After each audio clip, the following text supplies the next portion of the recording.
Então agora é de número 146, no trato com o invisível. É muito interessante porque aqui, ó, doutrinações é do 145. E no trato com o invisível é o 146. Vamos ler primeiro, depois comentamos. Está no Evangelho, Jesus disse que está no Evangelho de Marcos, capítulo 3, versículo 23. E chamando-se a si, disse-lhes por parábolas: como pode Satanás expulsar Satanás? Esta passagem do Evangelho é sumamente esclarecedora para os companheiros da atualidade que, nas tarefas do espiritismo cristão, se esforçam por auxiliar desencarnados infelizes a se equilibrarem no caminho redentor. Ninguém aguarde êxito imediato ao procurar amparar os que se perderam na desorientação. É impossível dispensar a colaboração do tempo para que se esclareçam as personagens das tragédias humanas e, segundo sabemos, nem mesmo os apóstolos conseguiram, de pronto, convencer as entidades perturbadas quanto ao realismo de sua perigosa situação. Todavia, sem atitudes esterilizantes, muito pode fazer o discípulo no setor dessas atividades iluminativas. Na atualidade, companheiros devotados ao serviço ainda sofrem a perseguição dos adversários da luz, que lhes atribuem sombrio pacto com poderes perversos. O sectarismo religioso cognomina-nos sequazes de Satanás, impondo-lhes torturas e humilhações. No entanto, as mesmas objurgatórias e recriminações descabidas foram atiradas ao Mestre Divino pelo sacerdócio organizado de seu tempo. Atendendo aos enfermos e obsediados, entregues às destrutivas forças da sombra, recebeu Jesus o título de feiticeiro, filho de Beelzebul. Isso constitui significativa concordação que, naturalmente, infundirá muito conforto aos discípulos novos. Isso para mim é realmente reconfortante. 146. No trato com o invisível. Então, Jesus, chamando-os a si, disse-lhes por parábolas: como pode Satanás expulsar Satanás? Esta passagem do Evangelho é sumamente esclarecedora para os companheiros da atualidade que, nas tarefas do espiritismo cristão, se esforçam por auxiliar desencarnados infelizes e a se equilibrarem no caminho redentor. Muitos trabalhadores do Cristo, em especial no caso dos centros espíritas, os trabalhadores que se devotam às reuniões de desobsessão. Mas todos aqueles que de uma maneira ou outra estão de forma indireta ou direta, eu diria consciente ou inconsciente, trabalhando com obsessores, porque muitas vezes o nosso filho, nossa esposa, nosso marido pode estar obsediado dentro de casa e nós não sermos da religião espírita, e muitas vezes eu não consigo ter conexão com eles, eu não consigo conversar, dialogar com eles, eles se enfurecem, são agressivos, né? Por exemplo, às vezes muitos pais nos procuram dizendo assim: meu filho não tem como entrar em contato com ele, eu não consigo conversar com ele é uma pessoa normal, uma criança tranquila, um jovem muito bom, mas se eu vou falar alguma coisa para ele, nossa, ele só falta me bater. Ele grita, ele treme, ele fica nervoso, ele fica agressivo, ele fica estúpido. E eu falo, meu Deus, o que está acontecendo? Essa é aquele mesmo filho que me deu abertura a iniciar um diálogo com ele, e todo diálogo que eu inicio nunca acaba bem. Sempre em briga, sempre em imposição, sempre em cobrança, sempre em dominação. Maridos com esposa. Minha esposa é uma mulher muito tranquila, muito calma, mas desde que eu não venha falar algo para ela que ela não gosta. Se eu falar algo que ela não gosta, e a mulher também para o marido, meu marido é um homem muito bom, muito tranquilo, religioso até, às vezes, reza, faz tudo. E de repente, se eu falar para ele, olha bem, eu acho que isso aqui não está certo, eu não vou para esse lado, desculpa, eu não acredito dessa forma. Vixe, só falta me jogar para fora de casa. Então, nós pensamos assim, essa coisa de lidar com espíritos é no centro espírita. Não, gente, às vezes a gente lida com espíritos obsessores ali no nosso lar, dentro do nosso lar, na nossa casa. Às vezes a pessoa com quem a gente convive é um familiar, é uma pessoa que a gente ama, ela não sabe, tá com a porta escancarada, ela está obsediada, né? E exatamente aqueles pontos onde é impossível se tocar, é o ponto que une elas, as entidades. É mais ou menos assim, eu sou um espírito, eu sou inteligente, mudo, sou um espírito, estou armado da invisibilidade, ninguém me vê. Vou obsediar a Janete. Como? Bom, eu primeiro vou estudar a vida dela e vou descobrir na vida dela uma forma, uma maneira de entrar em conexão com ela. Primeiro eu preciso descobrir do que ela gosta. Do que ela gosta. Descobrindo o que ela gosta, eu me aproximo. Percebe que é a mesma coisa na Terra? Quando um suposto amigo, mas que no fundo um inimigo, se aproxima de você, primeiro ele vai fingir de conta que gosta das coisas que você gosta e se aproxima.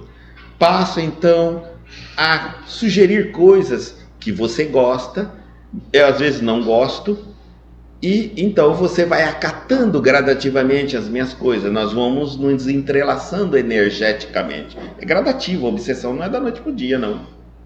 Daqui a pouco eu começo então de tanto que você cria uma confiança em mim, que agora eu passo a quase dirigir você, sem que você perceba que eu estou te dirigindo. Porque se você perceber que eu estou te dirigindo, aí você vai se afastar de mim.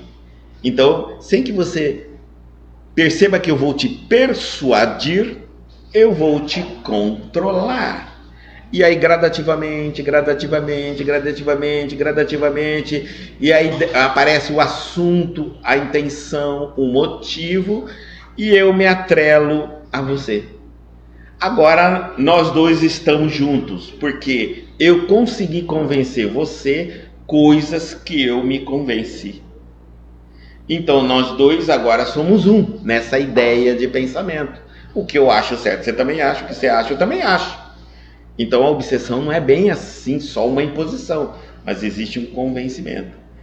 Essas obsessões que eu estou falando, elas são obsessões mais difíceis de serem pegas. Por quê? Porque são em determinados momentos que elas despontam. Então vamos lá. Vamos supor que a obsessão minha seja no campo religioso. Então eu vou me relacionar com todo mundo da minha família, desde que o assunto não seja religião e que de alguma forma alguém dali, mesmo que escondido, esteja me convencendo de uma coisa que nós dois, eu e minha obsessão, não concordamos. A obsessão fica ligada 24 horas.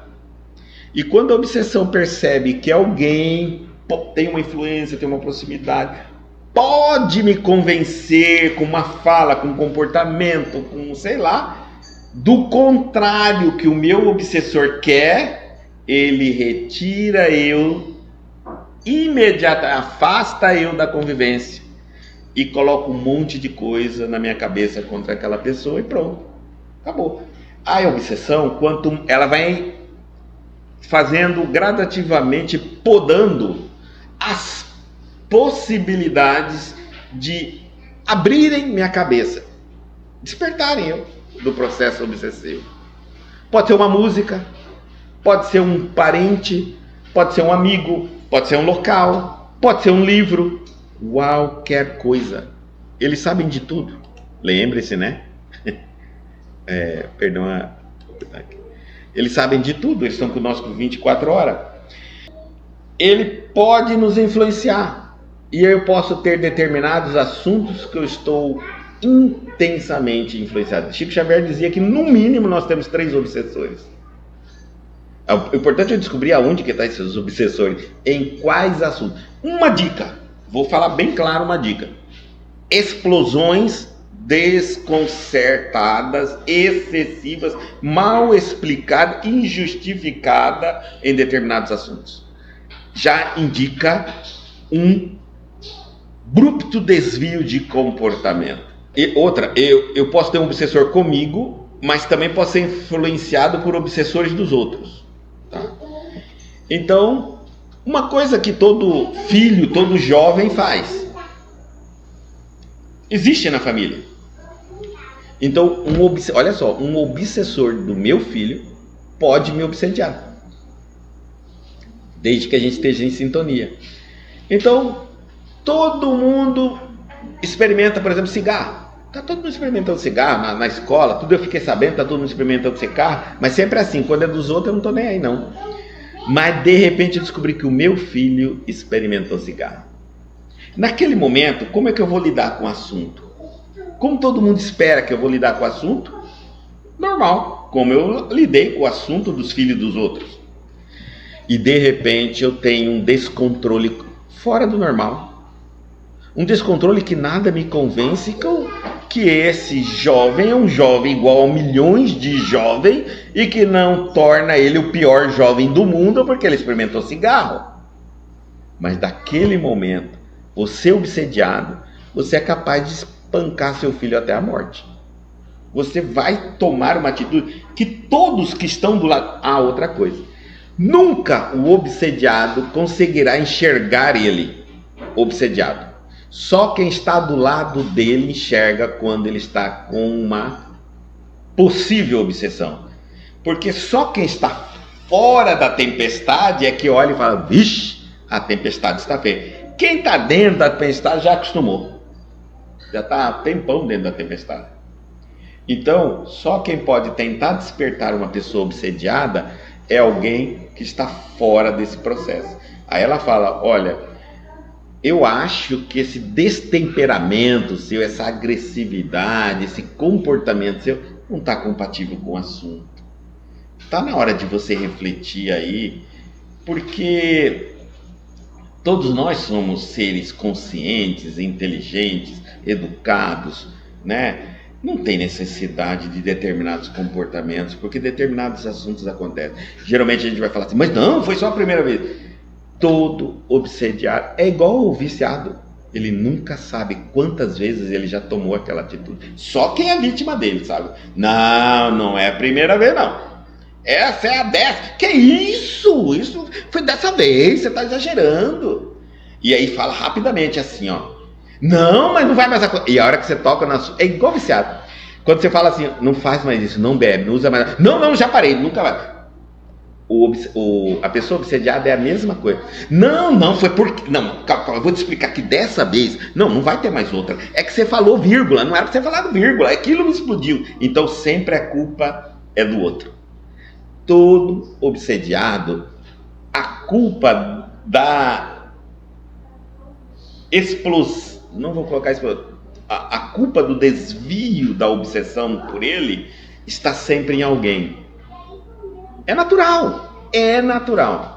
Mas aí aqueles que estão à volta vão percebendo: olha, você... Porque... Ou, quando você gosta de alguém, você começa a conhecer a pessoa. E aí você chega a uma determinada conclusão. Ou essa pessoa é doida, é louca, porque tem hora ela é de um jeito e tem hora ela é completamente oposto dela mesma, e mais, geralmente ela não conta, não lembra e esquece com muita facilidade a maldade que ela faz, diz na hora. Todo obsediado ele é assim. Quando ele explode, ele acaba com a pessoa. Quando ele está obsediado mesmo, influência. Passou a influência? Imagina aqui, ó, que eu vou dar uma explosão de obsessão para Janete. O espírito vem, se aproxima, toma conta, eu acabo com a Janete. Humilho, mas o que puder fazer eu faço. Daqui a pouquinho a obsessão passa, Janete está no chão chorando, é capaz de eu virar e falar, mas Janete, o que você está fazendo aí? Levanta, meu amor. Muda totalmente. E aí algumas pessoas chegam e dizem, Guto, será que essa pessoa é louca? Não, é obsediada mesmo. É que depende da força da obsessão, a pessoa começa a perder consciência do que fala, como fala, ela não consegue nem se ver como está agindo, que está gritando, que está gesticulando, quase que vai bater na pessoa, que está de pé, que não consegue mais sentar. Porque conforme a obsessão vai penetrando, ela vai assumindo o padrão e o comportamento do obsessor. Exatamente porque tocou no assunto que ele pensa, a pessoa pensa, o espírito pensa que você está querendo separar o obsessor daquela pessoa, então ele vira teu inimigo. Tá? Então, por que nós estamos falando? Alguns trabalhadores se esforçam muito para trabalhar nessa desobsessão, mas às vezes eles também podem ser obsediados. O próprio trabalhador pode estar obsediado. Ela foi permitindo lentamente, né? Como eu estou te falando, o obsessor vai ganhando a confiança, né? Massageia muito o ego do obsediado. Calma, olha quantas pessoas têm justiça, você não, calma, você está certa, né? É sempre assim. Ele acha uma porta na pessoa e vai se instalando, Daqui a pouco a pessoa só pensa o que o obsessor pensa. Só aceita o que o obsessor aceita. Só autoriza e aí vai viver igualzinho. Nós chamávamos isso há um tempo atrás, desses obsessores, de vampiros, porque eles parecem vampiros. Eles não têm uma vida própria e passam a viver com a vida da pessoa. Compreenderam? Pela vida da pessoa. Esses são os que não tem ligação. Outros fazem isso determinado, tá?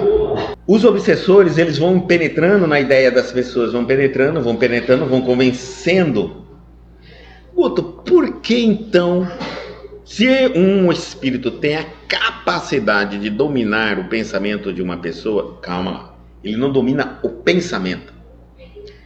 Ele faz sugestões que convence a outra pessoa a concordar com ele. É diferente. Dominar é quando eu quase tenho um botão aqui, fala para a esquerda ele vai para a esquerda, para a direita ele vai para a direita. Isso não acontece não. Agora, a gente pode ter uma afinidade tão grande que quando eu penso vamos para a direita, o outro vai para a direita. Vamos para a esquerda, o outro vai para a esquerda.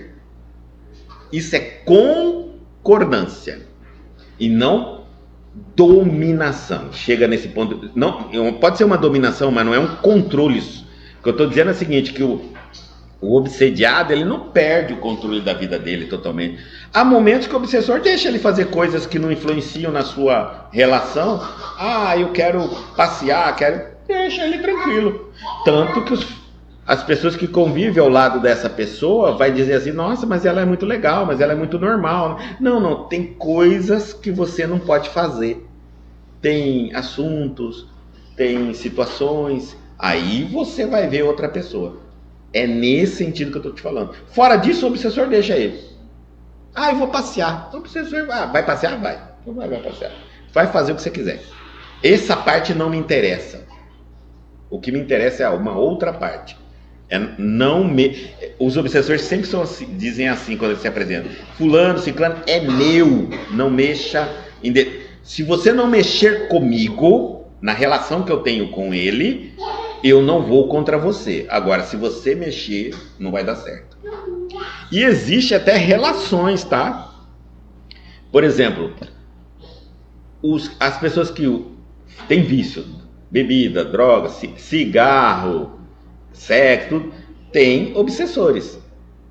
E se a pessoa que está vivendo ao lado dela não investir para livrar essa pessoa do vício, não tem problema, o casal vai viver junto, tranquilo. Mas se fizerem um movimento para tentar tirar o outro da droga, da bebida, do cigarro, vai brigar até terminar a relação. Não vai, porque o grupo, os obsessores vão pegar essa pessoa que é dela, tira dessa relação e vai colocar na outra que não vai mexer com eles. Ora, gente, nós estamos falando com espírito somos nós somos inteligentes. Não é certo? Eu me sinto bem quando eu tenho alguém que o meu controle num lugar onde ninguém mexe naquilo que eu não permito. É assim. Muitos de nós passamos obsediados a vida inteira. E só encontramos com nossos obsessores quando morremos. Desencarnamos e são eles que vêm nos receber. Porque servimos a eles a vida inteira. Inconscientemente. Bom, então vamos lá. E esta passagem é sublimamente esclarecedora para os companheiros da atualidade que nas tarefas do espiritismo cristão se esforçam para auxiliar desencarnados infelizes a se equilibrarem no caminho redentor. Então, está mostrando para nós assim, é para nós que lutamos para ajudar as pessoas que estão obsediadas, para trabalhar. Não é para, quando a gente faz um trabalho de desobsessão, não é para ajudar a pessoa que está obsediada, é para ajudar o espírito que está obsediando a pessoa. Ele é o que mais sofre, ele é mais vítima do processo, porque quem está obsediado, saindo desse espírito que obsedeia ele vai ser obsediado por outro se ele não mudar. Mas o espírito, se ele se convencer de que ele está errado na forma dele, ele segue o caminho dele. Né? Então, a gente faz no âmbito, ocorre o benefício para os dois, para quem é obsedia e para quem é obsediado. Ele fala que ninguém guarde êxito imediato, não é uma coisa assim, uma mágica que você vai se tornar um super doutrinador, ao procurar amparar os que se perdem na desorientação. Inclusive, quando você começa esse trabalho, a espiritualidade escolhe os espíritos inferiores mais simples, aquelas situações mais fáceis de serem resolvidas, né? Perturbações, geralmente, falta de esclarecimento. Depois eles vão aumentando o nível, gradativamente, para que o aprendiz vai sentindo necessidade de estudar, de avaliar seus conceitos, e vai. Às vezes, eles aumentam o nível num tanto que, ao você tentar doutrinar um obsessor, ele tem um comportamento parecido com o do doutrinador. Aí ele chega e fala bem na cara: eu mudo se você mudar. E agora? Chegamos de meio para a par. Agora o negócio vai ficar complicado, né? Mas para chegar nesse nível, você já fez muitos trabalhos de obsessão. É impossível dispensar a colaboração do tempo, gente. Tudo tem um tempo. Para que se esclareçam as personagens das tragédias humanas. E o que é isso? Para que se esclareça. Porque aquele que pensa que foi vítima daquela pessoa, às vezes não é vítima. Ele é o algoz. E a vítima. E o algoz é a vítima. Porque é importante nós entendermos uma coisa muito interessante. Eu vi até num site de um rapaz que ele está hoje mostrando os pontos negativos dentro da doutrina espírita, que tem vários. A gente tem que parar de pensar que o que a gente vê ou sente é. Olha que coisa interessante. Ele fala que, olha, se as coisas fossem assim, as coisas que parecem são, a ciência não existia. Porque toda vez que você olha para o Sol, parece que o Sol que anda em torno da Terra, e não é. Parece que a Terra é plana, e não é. Então, que nós temos que parar de se utilizar das nossas percepções para colocá-la no âmbito das plenas verdades. Tornar-nos mais humildes para estudar as verdades, mesmo que elas contradizem tudo que nós percebemos. Por exemplo, ao estudar, eu percebo que a Terra gira em torno do Sol. Aí o pai vai, mas não é isso que eu vejo. Eu vejo é que o Sol fica em torno da Terra. Seja humilde. Seja humilde para aprender. Porque o que acontece hoje em dia não é que as verdades são ocultas, não é que não tem conhecimento em determinados assuntos, é que nós somos muito orgulhosos. Nós acreditamos nas nossas percepções. Hoje a internet está cheia de pontos de vista completamente fora de verdadeiros conceitos. As pessoas não estão estudando mais. As pessoas estão vivendo do eu acho, eu penso, eu vejo, eu sinto. O que você pensa, sente, vê e percebe, não significa nada para ninguém, gente. Absolutamente nada. É só para você. Só para você. Se você pegar um esquizofrênico, você vai ver que ele vive dentro de uma realidade direta, completamente diferente da tua. Qual dos dois é verdadeiro? Ninguém sabe, gente. Então, vamos esquecer o que eu acho, o que eu penso, o que eu sinto e vamos nos livros. Vamos ler, vamos pesquisar, vamos estudar, vamos valorizar o trabalho de pessoas que fizeram estudos enormes, gigantescos. Isso é muito importante. Então ele está falando assim, ó, é impossível dispensar a colaboração do tempo. Tudo tem um tempo para você conseguir colocar as coisas. Você vai olhar uma situação e vai falar, esse é o obsessor dessa pessoa. Às vezes ele é a vítima. Quem está obsediando o espírito é o encarnado que obsedia o espírito, que não deixa o espírito em paz. Tem pessoas que é possessiva. E quando homem, por exemplo, morreu minha mulher, não deixa a mulher do outro lado em paz. Não deixa de jeito nenhum. A mulher vai, fala para ele que eu morri, né? E não deixa. Quer controlar para onde ela vai, como é que ela vai, o que ela não pode, o que ela não pode, quando que ela faz, né? E martiriza a mulher do outro lado, tá? Então, por isso que nós precisamos de tempo, para que se esclareçam os personagens das tragédias humanas. Nem sempre aquilo que nós estamos vendo, achamos, percebemos como uma tragédia, como algo ruim, é ruim. Pode ser algo muito bom. E segundo, sabemos, nem mesmo os apóstolos conseguiram de pronto convencer as entidades perturbadas quanto ao realismo de sua perigosa situação. Nem os apóstolos do Cristo, tem passagens bíblicas que eles tentam expulsar o demônio e não conseguem. Passam a noite inteira lutando, a madrugada inteira, e quando Jesus desce do monte vai fazer o trabalho de desobsessão, né? Falando que para aquela castra de espírito é necessária muito jejum e muita oração. E os apóstolos não haviam conseguido. Então, isso é normal, porque nós, mesmo com toda a experiência, com o tempo, com os estudos, nós sabemos que existem o mal ignorante que é mal e o mal que é mal por escolha, por estudo, por vontade própria.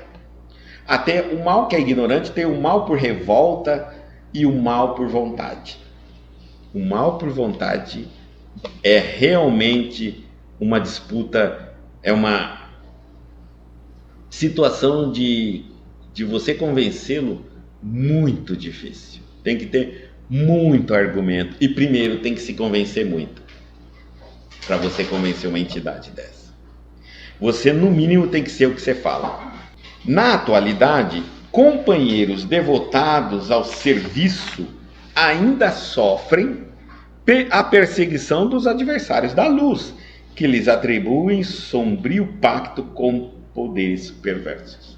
Bom, e quem está no caminho do bem, ou quem está tentando auxiliar os espíritos inferiores, ou em qualquer trabalho de caridade, quem estiver, inclusive, em trabalho de reforma íntima, já pode sofrer a perseguição dos adversários da luz. Por quê? para te convencer a parar a reforma. Lógico que a obsessão, a perseguição, ela é escalonada, gente. Os espíritos estão vindo contra a minha pessoa porque eu estou fazendo reforma íntima, só comigo. Estou reformando meus pontos de vista, meus conceitos de vida. Lógico que vem uma obsessão bem mais simples, bem tranquila, né? Agora, vamos fazer o outro extremo. Aqueles que estão em trabalho de batalha de libertar as pessoas das obsessões, trabalho de divulgação do evangelho, aquele ali levantou uma bandeira gigantesca a serviço do Cristo. Esses vão vir outro tipo de obsessão, mais pesada, tá certo? Muito mais pesada. O sectarismo religioso. E outra coisa, tá? Inclusive, espíritos. É uma coisa muito interessante. A gente pensa assim: tudo que existe na Terra existe no mundo espiritual. Aliás, é o reflexo do mundo espiritual na Terra. Mas, às vezes, um espírito morre extremamente fanático e convencido de uma determinada religião. E ao desencarnar, ele continua fanático e convencido daquela religião. E na religião que ele tinha, ele foi ensinado, estimulado a perseguir outras denominações religiosas. Então, quando ele morre, ele entra nesses grupos de perseguições e continua obsediando. Em nome de Jesus. Eu diria assim, são homens da cruzadas no mundo espiritual, porque em nome de Jesus mata, rouba, né, o ouro da terra santa para entregar para os líderes da religião, etc. Bom, nesse sentido, eles continuam fazendo esse mesmo trabalho. Perder o corpo físico, mas não perder o ideal. E daí, quando eu estou falando de religião, tem todas as direções dos fanáticos. Todas as direções. O sectarismo religioso cognomina-nos sequazes de Satanás. O sectarismo religioso já nos nomeou, está dizendo como nós somos sequazes, trabalhadores, servidores de Satanás, empregados de Satanás, impondo-lhes torturas e humilhações. No entanto, as mesmas objurgatórias e recriminações descabidas foram atiradas ao mestre divino pelo sacerdócio organizado de seu tempo.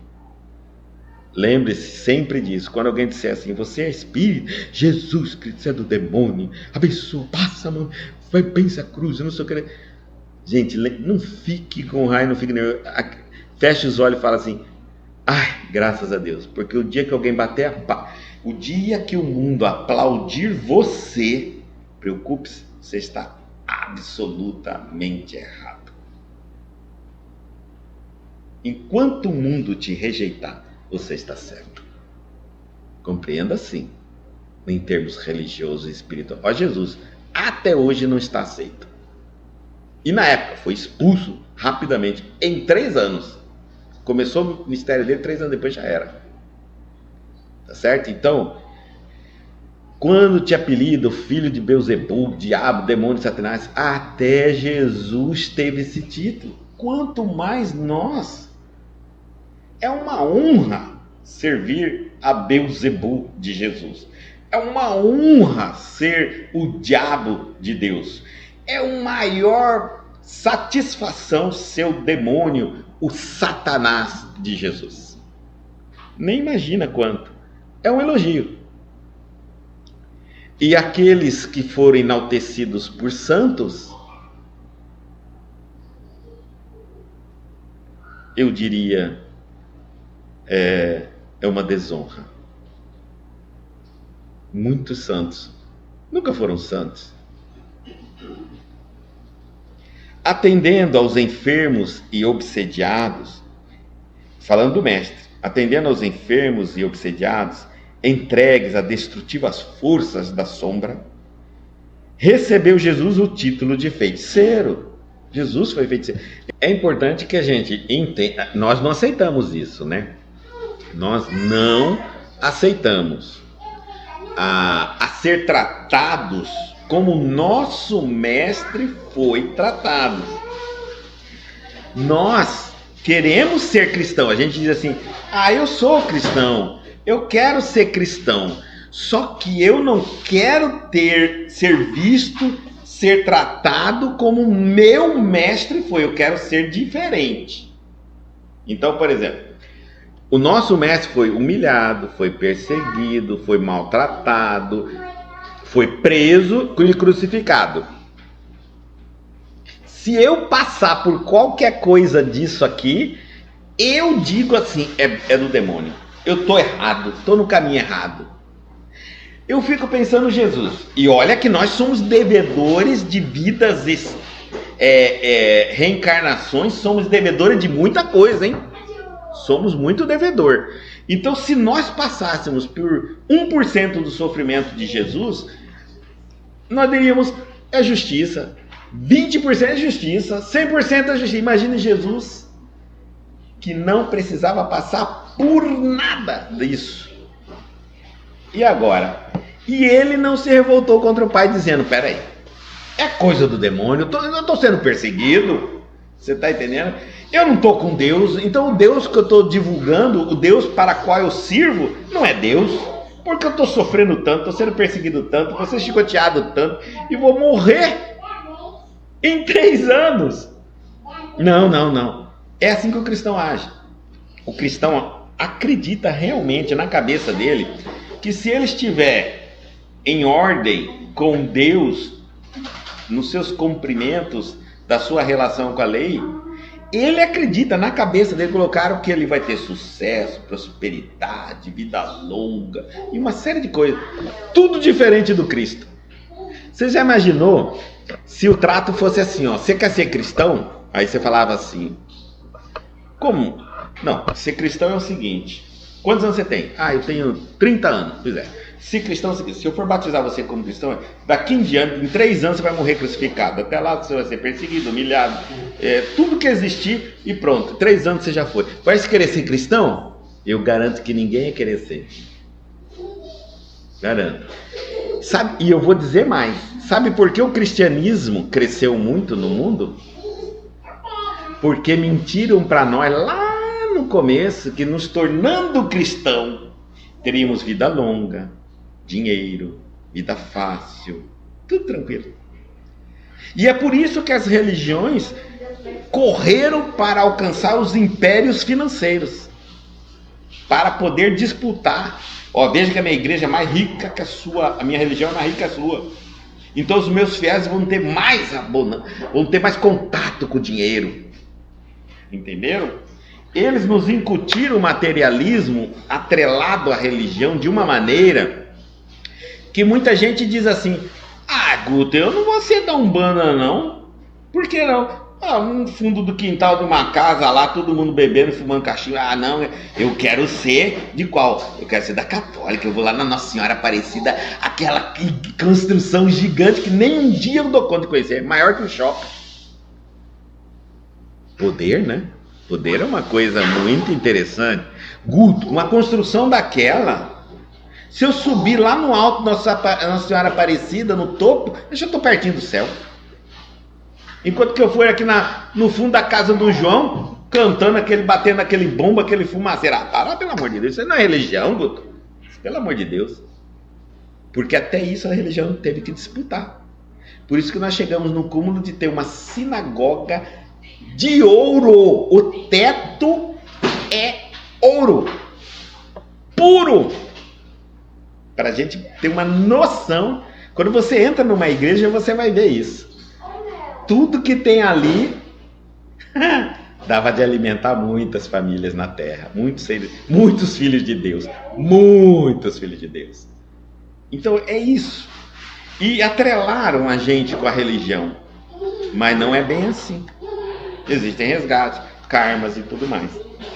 O sectarismo religioso que começou a perseguir os espíritas, aqueles que tinham as mediunidades, etc. Bom, E aí imporam, na época, hoje já nem tanto, mas muita tortura e muita humilhação. Hoje é mais uma perseguiçãozinha vedada, né? Esquecida. Agora as religiões são perseguidas pelo próprio governo. Então agora já é uma outra situação. Antes uma religião perseguia a outra. Agora já entra o Estado e persegue todo mundo. Pronto. Vamos acabar com isso aqui. No entanto, as mesmas objurgatórias e recriminações descabidas tiradas do nosso mestre divino, pelo sacerdócio organizado em seu tempo, atendendo aos enfermos e obsediado em entregas às destrutivas forças da sombra, recebeu Jesus o título de feiticeiro, filho de Beelzebub. Isto constitui significativa recordação que, naturalmente, infundirá muito conforto aos discípulos novos. Então, discípulos, o Espiritismo é o único que eu conheço que faz isso, tá, gente? Eu não conheço outra religião. Quer se tornar cristão? Quer se tornar espírita? Tenha muito suor para escorrer pela testa. Há uma coisa muito... E tenha muita vontade de trabalhar, de estudar, de virar a noite devorando livro. É livro pra chuchu. Não, então você... Qual que é a mais fácil aí? É aquela que você recebe o título, desde quando nasce, nem sabe que recebeu, nem lembra quando foi. E diz para todo mundo que é. Essa é a mais fácil. E faz tudo que você quer. Faz tudo. Em nome de Deus. Em nome de Deus. E outra coisa. Também a religião espírita, ela é um pouco pesada. Porque ela... Quer ver uma outra coisa que a gente nunca ouviu falar? Você sabe qual a diferença entre um anjo e um homem? O reino nominal e o reino angelical, a diferença é que um anjo apanha pra valer sem abrir a boca. E o ser humano, só de falar que vai sofrer, já chora. Compreenderam? Não existe anjos feitos de cristais. Os anjos são de diamantes. A capacidade que um anjo tem de resistir à dor e ao sofrimento, nós não imaginamos. Por isso a gente vai entender um Cristo crucificado com pregos nas mãos e nos pés, pendurado pelo peso do corpo, com batimento cardíaco a 1000 de ter carregado com um pulmão só, porque o outro estava sangrando, cuspindo sangue, pendurado numa cruz sobre o peso naquilo ali, e dizer: Pai, perdoai-os, não sabem o que fazem. Um humano jamais conseguiria. Um humano jamais. A gente se desequilibra até com alguém fazendo cara feia para nós. A gente se desequilibra até com alguém fazendo algo que a gente não gosta. Um anjo, a capacidade que ele tem de resistir à dor e ao sofrimento é incrível. Por isso ele é anjo. Agora nós vamos entender a finalidade das dores no mundo. Isso é muito bacana. Por que sentimos dores? Não sofrimento. Para. Tira esse sofrimento dessa parada aí. Eu já vi o Aroduto falando, mas às vezes ele mistura um pouquinho. Eu vou separar aqui. Por que sentimos dor neste mundo? Para nos tornarmos resistentes. Por que os animais, seres que não têm consciência, sentem dores? Além das consequências da interferência do homem neles, para eles começarem a resistir. Criar resistência. Filhos de Deus realmente são diamantes. Diamantes lapidados pelas mãos divinas. Qual o instrumento? Dor, porque sofrimento é opcional. Dor. Faça as pazes com a dor. Não procure a dor.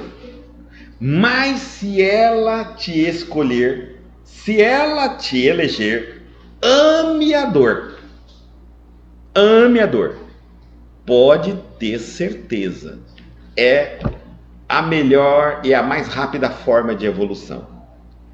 Agora, só vai evoluir se eu aceitar aprender a conviver com ela e respeitá-la. O que eu quero dizer? Se eu me entregar na dor, perdi tudo. Mas, se com a dor eu cumprir a missão que eu preciso cumprir, mesmo que debilitado, mais dificultoso, e não chega no âmbito de uma pessoa saudável, eu cumprir o que eu tenho que cumprir, eu vou ser muito bem agraciado pelo plano superior e por mim mesmo, porque não há nada mais gratificante. Aqueles que já passaram pela dor sabem que a dor é algo que nos deixa muito forte, extremamente forte. E é por isso que as sombras estão tentando colocar na educação de nossos filhos a isenção da dor. Dor é importante. Quando a humanidade começa a se esfriar, quando o ser humano se esfria de sentimento, de emoção, de fé, só a dor une um russo, um soviético com um americano. Só a dor une um comunista com um democrata. Só a dor põe um comunista de joelho diante de Deus. Só a dor põe inimigos juntos, se amando. A dor e o caos faz até animais da natureza, que são adversários de instinto, um auxiliar o outro a fugirem juntos. Só a dor pega um animal selvagem e faz ele pedir ajuda a um humano. Um animal que deveria devorar por instinto o ser humano vem até o homem e pede ajuda. Dor, sagrada dor. Então não vamos nos revoltar com a dor.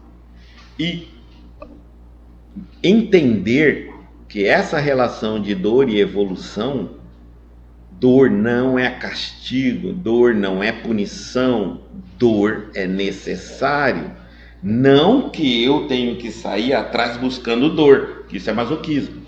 Mas se ela chegar, bendita as dores.